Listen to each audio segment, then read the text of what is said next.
സഹോദരങ്ങൾ അടുത്ത പ്രാവശ്യം ഇതുപോലെ ഉണ്ടോ നമുക്കറിയില്ല. ആര് കാണുമാരൊക്കെ ജീവിച്ചിരിക്കുമെന്ന് നമുക്കറിയില്ല. അതുകൊണ്ടാണ് നാം ചിന്തയിലൂടെ വരിക. കബറെന്ന് കേട്ടാൽ തൽക്ഷണം ഞെട്ടേണ്ടതാ. കണ്ടാലുടൻ വിട്ടു നീ കരയേണ്ടതാ.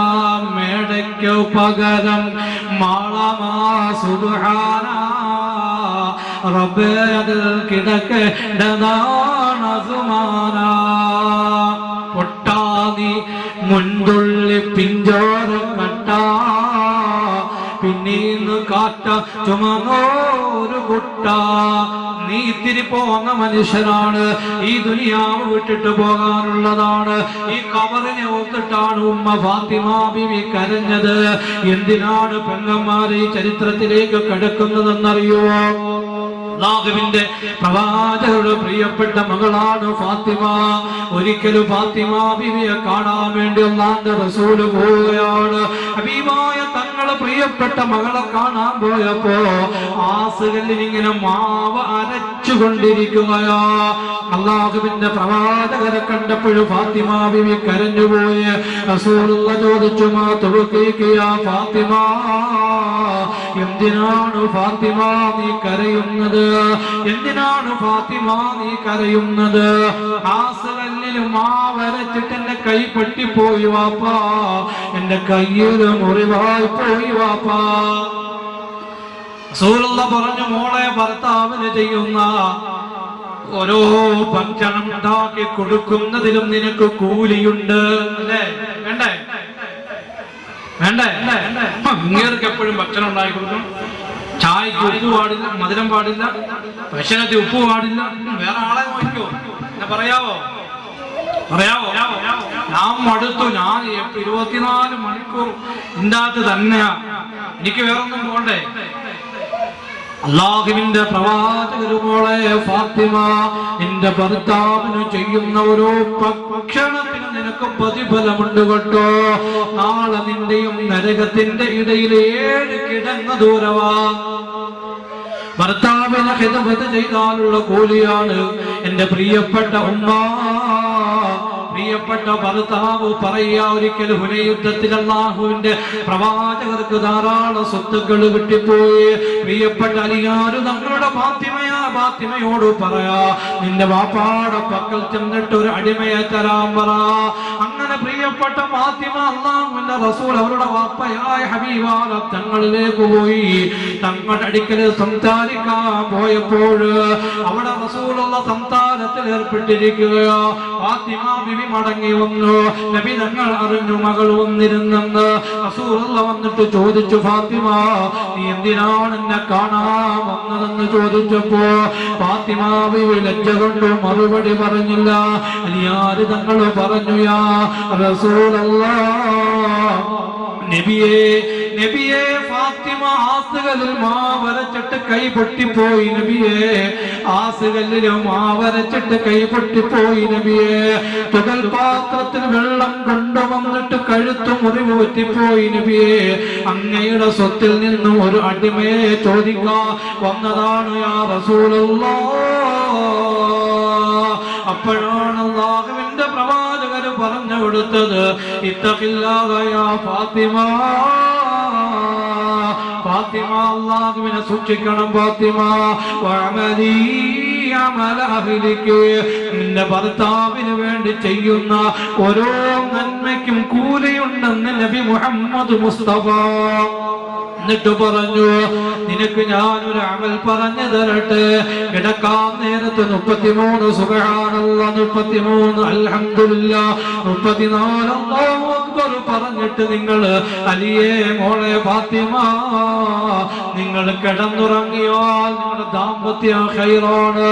ഖൈറുൽ ലക മിനൽ ഖാദിമി, ഒരു സേവകനെ കിട്ടുന്നതിനേക്കാൾ മഹത്തരമാണെന്ന് അല്ലാഹുവിന്റെ റസൂൽ പറഞ്ഞു കൊടുക്കുകയാ.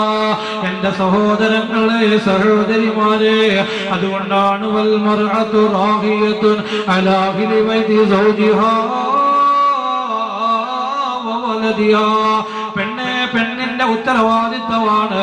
ഭർത്താവിന് ഭക്ഷണം കൊടുക്കല്, ഭർത്താവിനെ നോക്കല്, ഭർത്താവിനെ സംരക്ഷിക്കല്, മക്കൾക്ക് വേണ്ട ഭക്ഷണങ്ങളും തർത്തീബുകളും ചെയ്യല് ഭാര്യയുടെ ബാധ്യതയാണെന്ന് നബി മുഹമ്മദ് മുസ്തഫ സല്ലല്ലാഹു അലൈഹി വസല്ലം. അല്ലാഹു തൗഫീഖ് തരട്ടെ. നാളെ പടച്ച റബ്ബിന്റെ മഅ്ശറിൽ അനുഗ്രഹീതമായ സ്വർഗ്ഗത്തിൽ പോകാം. ഭർത്താക്കന്മാരെ നമുക്ക് ആഗ്രഹമില്ലേ ഒരുമിച്ച് ഭാര്യയും ഭർത്താവും സുന്ദരമായ സ്വർഗ്ഗത്തിൽ പോകാം. അല്ലാഹു തൗഫീഖ് തരട്ടെ, തൗഫീഖ് തരട്ടെ. ഉദ്ഖുലുൽ ജന്ന. ഭാര്യ ഭർത്താവിനെ സംരക്ഷിച്ചാൽ, ഭർത്താവ് ഭാര്യയെ സ്നേഹിച്ചാൽ ഉദ്ഖുലുൽ ജന്നത അൻതും വഅസ്വാജുകും തുഹ്ബറൂൻ. നീയും നിന്റെ ഇണകളും സ്വർഗ്ഗത്തിൽ പ്രവേശിച്ചുകൊള്ളുക, നീയും നിന്റെ ഭർത്താവ് സ്വർഗ്ഗത്തിൽ പ്രവേശിച്ചു കൊള്ളുക. എന്നിട്ട് ഖുർആൻ പറയുകയാണ് വഅസ്വാജു ഫീ ളിലാലിൻ അലൽ അറായികി യൻദുറൂൻ. വളവനാകുഴിയിലെ പ്രിയപ്പെട്ട ചെറുപ്പക്കാരോ, ഭാര്യയോടൊത്ത് സ്വർഗ്ഗത്തിൽ പോണ്ട്, പെങ്ങളെ ഭർത്താവിനോടൊത്ത് സ്വർഗ്ഗത്തിൽ പോണ്ടടാ. അവരും അവരുടെ ഇണകളും നാളെ മഹ്ശറിന്റെ തണലിലാണ് പൊന്നുമോന്, മഹ്ശറിന്റെ സ്വർഗ്ഗത്തോപ്പില്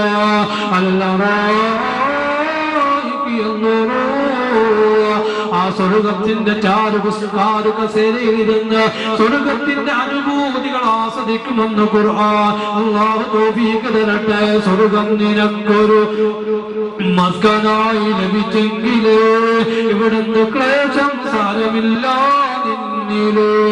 ആരൊക്കെ നിന്നെ ദരിദ്രനായി കണ്ടെങ്കിലോ ഒരീശ്വരൻ നീ തന്നെ എക്കാലത്തില്. മരണം നിനക്കില്ല, അത് കഴിയുന്നതാ. മനസ്സെപ്പോഴും സന്തോഷമാ തിങ്ങുന്നതാ. അല്ലാഹു തൗഫീഖ് തരട്ടെ. ദുആയിലേക്ക് കടക്കുകയാണ്, കടന്നു വരിക. ഇൻഷാ അല്ലാഹ് നീട്ടുന്നില്ല, ദുആയിലേക്ക് കടക്കുകയാണ്. അനുഗ്രഹത്തിന്റെ സദസ്സാണ്, ഗ്രഹണബാധ ഏറ്റുകൊണ്ടിരിക്കുകയാണ്. വശംദു തജ്രീ ലിമുസ്തഖദില്ലാ ദാലിക തഖ്ദീറുൽ അദീദുൽ അലീം. ഗ്രഹസൂര്യൻ എന്ന ഭ്രമണപഥത്തിലൂടെ സഞ്ചരിക്കുകയാണ്. വൽ ഖമറ ഖദ്ദംനാ ചന്ദ്രൻ അതിന്റെ ഭ്രമണപഥത്തിലൂടെ സഞ്ചരിക്കുകയാ. ഞാൻ നീട്ടുന്നില്ല, നിർത്തുകയാണ്. നാളെ നമുക്ക് ഒരുപാട് കാര്യമുണ്ട്. എനിക്ക് കായം കൊടുത്തുണ്ട്. വലിയുള്ള കാസിമിക്ക് തിരുവാണ്ടത്തൊരു പ്രഭാഷണമുണ്ട്. നിങ്ങൾക്ക് അവരവരുടെ തൊഴിലുകളാണ്. ദുആയിലേക്ക് കടക്കാം. ഇൻഷാ അല്ലാഹ് നാളെ അനുഗ്രഹത്തിന്റെ സ്വർഗ്ഗ കൊട്ടാരത്തില് അല്ലാഹുമ്മ ബി മസാകിന തയ്യിബാ അനുഗ്രഹത്തിന്റെ ഭവനം അല്ലാഹു തരട്ടെ. വിജന്നാതി അദിന ശാശ്വതമായ സ്വർഗ്ഗം അല്ലാഹു റബ്ബുൽ ഇസ്സത്ത് നമുക്ക് തരട്ടെ. ദുആയിലേക്ക് കടക്കാം. ഇൻഷാ അല്ലാഹ് 3 ദിവസം ഇവിടെ വഅദ് നടത്തിയോ. അല്ലാഹുവേ അനുഗ്രഹിക്കണേ അല്ലാഹ്.